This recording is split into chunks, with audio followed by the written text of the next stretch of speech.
Ikaduhang hari, 17 versikulo 41. Mubasa ko niya, pangutanan ako, bahala na ka, saysaya na nimo, dili na ka ipito na ko ani. Busa kining mga nasod, nangahadlok kang iuba, o nag-alagad sa ilang mga linilok nga larawan, ang ilang mga anak usab, o ang mga anak sa ilang mga anak. Ingon sa gihimo sa ilang amahan, ingon man sa ilang gihimo, hangtod niining mga adlaw. Tubagan na lang na. Wa magkamangutana nagbasa ra man kadiha. Usa man akong itubag nga wa magkamangutana. O mo gani nagbasa ka diha unya imong gingon pag man magbasa o tubag ka na usa may imong pangutana nga kung tubagon wa man ka nangutana. Uy, si Pastor Bunghandoy. Busa kining mga nasod ang bot pasabot ani nga mo. Na ay tagnaan ni ba nga na ay di mga nasod nga kanang madlukon pod sa Dios pero mga lagad man pod og linilok nga larawan. Tubaga, yes or no? Nangalagad mo og larawan wala? Tubag, yes or no? Nagpaila nga wa na minaw ganiha. Catechism of the Catholic Church number 266. Now this is the Catholic faith. Pato na nang binisayon para masabtan gani mo. Paminaw. Karon mao kini ang pagtuong Katoliko. Nagasimba kita og nagatuo sa usa lamang ka Dios nga naglangkob sa tulo ka persona, ang Amahan, Anak ug Espiritu Santo. Asa may larawan dito Pastor Lito? Wala. O muna, gaya-iya lang ang agi. Mo ning problema ninyo mga pastor ba? Itaka ra mog sunghags Katoliko without even proper research. Mingon nyo, ang kamong Katoliko nangalagad ba mog larawan? Tubag, wala. Nga naman ang CCC nagingon, nangalagad kita, nagatuo kita, nagasimba kita sa usa lamang ka Dios. Nga naglangkob sa tulo ka persona, Amahan, Anak ug Espiritu Santo. Wa gyud larawan gibutang dito pastor. Pangutana. Sige.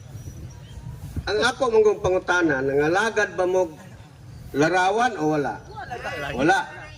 So kinsa may katumanan ani nga namakak din ning Biblia nga naay mga nasod nga Uy, kadaghan ila og Dios pero mga lagad mo pug larawan.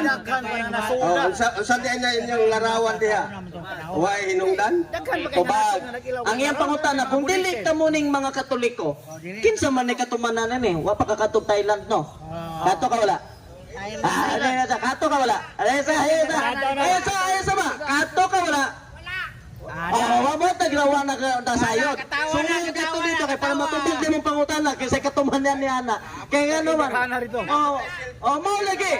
Kay kumuadto ka dito sa Thailand, perting kuyawag mga bulawan pa.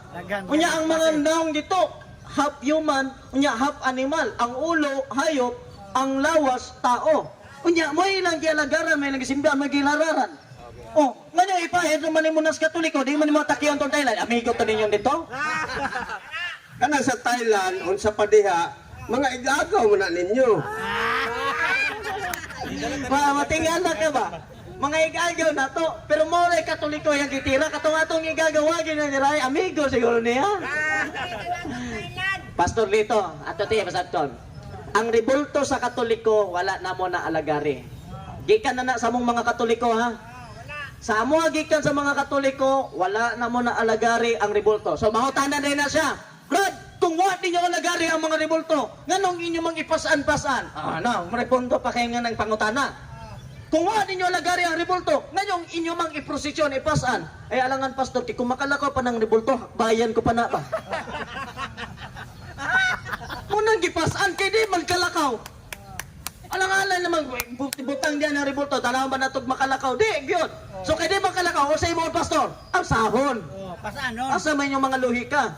Karon, nganong ang mga rebulto brad, kung wa ninyo alagari, nganong inyo man trapo-trapuhan? Alang-alang, hindi trapuhan, abog man.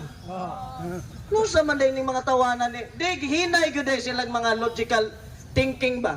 Kay ilag yung tanaw sa Katoliko, gamay pahid lang, patikos na yun, kay may gisupak sa Biblia. Pero wa nila tanawa ang kinatibukan, unsay rason nga nung gialsa, nga nung gitrapuhan, unsa man ay pastor?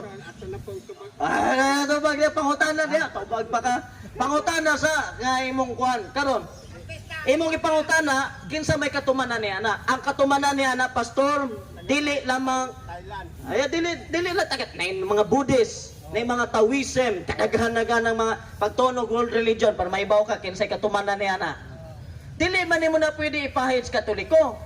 Kay ang Katoliko, wala man mag-Diyos-Diyos ang Katoliko. Kamo ra may nag-ingon nga nag-Diyos-Diyos ang Katoliko. Kamo may nagbuhat-buhat nga ang Katoliko nag-Diyos-Diyos. Bisag di,